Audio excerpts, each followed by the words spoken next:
Norwalk's history is captured through artwork around the city. It's part of a program called Art in Public Places, where meaningful pieces are now part of Norwalk's landscape. We're here in Firestone and Hoxie Avenue, where we also have our bronze statues. But before we get to that, I'd first like to bring in our city liaison for Art in Public Places, Teresa DeVoy. Hi, Teresa. Can you tell us a little bit about how the program was funded and how it came about?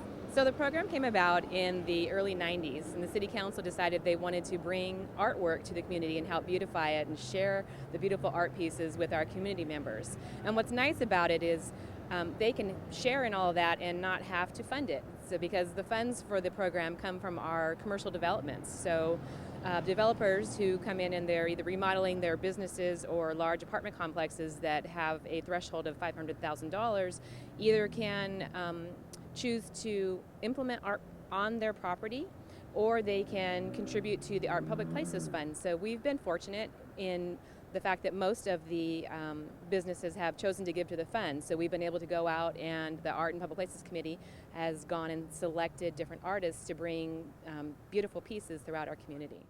Teresa, I understand these horses are a favorite for many. Well, they are. They're certainly my favorite, as horses are my passion. These were done by an artist named Snell Johnson, and it actually was one of my first projects that I worked on, so it was really exciting. And the committee chose the horses as early representation of transportation, because we're here along a vehicle corridor. It was a great project, and Mr. Johnson was really fun to work with, and as you can see, he's done a fabulous job of capturing the true essence of the horses.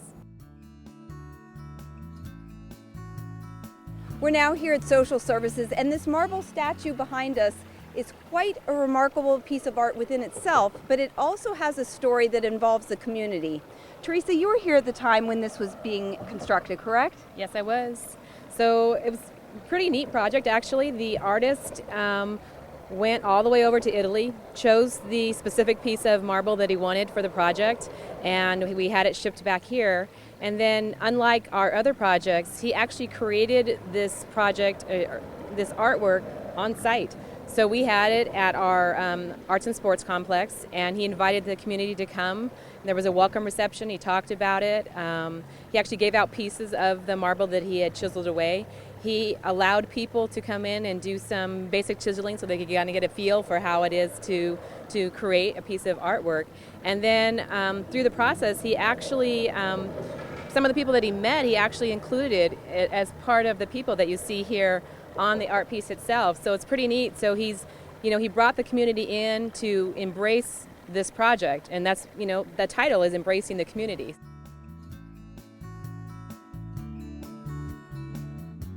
Now we're here at the corner of Norwalk Boulevard and Imperial Highway, and if you've ever driven by City Hall and taken a look at the marquee, you might have missed seeing the bronze statues playing in the fountain. Teresa, can you tell us more about this? Sure. This was, again, one of our earlier projects, and we have an artist, Eric Thorson, out of Montana, who proposed this concept to the City Council and the Art and Public Places Committee, and they really embraced it because what he was trying to portray was the youth of our community, and this project is called Look to the Future. So when you look to the future, what better do you think of than the children in our community? So here we have 4 young children representing our community doing, one's sailing the boat, one's running, and the girls are waving hi and just being pleasant to the community as they drive by. Near Rosecrans and Orange, you'll find a bronze statue called the Newsboy. It ties us to the history of Norwalk. It's located near the site of Norwalk's first newspaper, the Norwalk Call. The paperboy is holding a copy dated August 26, 1957. This reflects when the city was incorporated. One of the more unusual pieces can be found at Glacier Park on Excelsior Drive. This interactive piece uncovers layers of Norwalk's ties to the past. Nearly 135 years of history is captured in the tile work. Also at the base, a satellite photo of Norwalk serves as a second focal point. Then on Imperial Highway in Firestone, there's PAR, the Native American term for water. This collection reflects traveling the historic El Camino Real Trail, connecting the California missions. And if you go by the Transportation and Public Services building, you'll notice the fence is art. There are different aspects of transportation and public service activities depicted here. Now we find ourselves in an art project that involves repurposing and at the same time beautifying the city. This is one of several utility boxes that talented teenagers in Norwalk have worked on. And I have one of those teenagers, Alexis, right now joining us. Alexis, can you explain to us how you and your group collaborated to come up with this design? Well, the four of us wanted to incorporate more of an artistic feel into the city and adding color to it. So for instance, in this one in the Pattison farm, we wanted to bring out more of the history in Norwalk because not many people know about the peacocks in Pattison.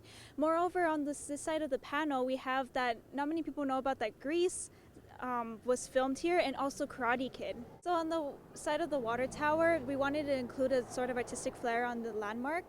And basically one of the artists wanted to include mermaids, and so it really fit in very well with the water and mermaids swimming in there. There's another panel that has the Norwalk logo on it, and we wanted to include the Front Street part because that was a really big part of history as Norwalk was starting out. Yes, the Norwalk Ice Stadium, it was actually taken down a while ago, but it used to be there nearby John Glenn High School, and we added that there because it's also a part of history. First, it was a huge honor being able to work on this project. When we collaborated, it was a time-consuming process, but I believe it was definitely worth the work, as well as being able to showcase what I can do and what we could all do actually to bring out Norwalk for the residents here. The other utility box is located on Firestone Boulevard and San Antonio Drive. On the last stop of our art tour, we're here with Mayor Leonard Shryock, and we're at Freedom Square. Mayor, can you tell us about the latest installment that's set to go up? Absolutely. We think this is going to be Freedom Square 2.0. And what it's going to consist of is 5 huge columns, like 11 feet tall, each one made of granite and representing one of the branches of the military. It's going to have some beautiful etchings on it. There's going to be some great landscaping. It's going to extend all the way to City Hall. The ramp is going to be replaced with some stairs. There's going to be another beautifully manicured ramp on the side. We're really, really excited about leaving a visual legacy for all the future generations of Norwalkians. I understand, Mayor, also that not every city is fortunate enough to have art in public places. Is that correct? Yeah, and as a matter of fact, we've made a special effort to step up the arts pieces across the community because we think it's just another sign of how great Norwalk is. And we're really excited about it.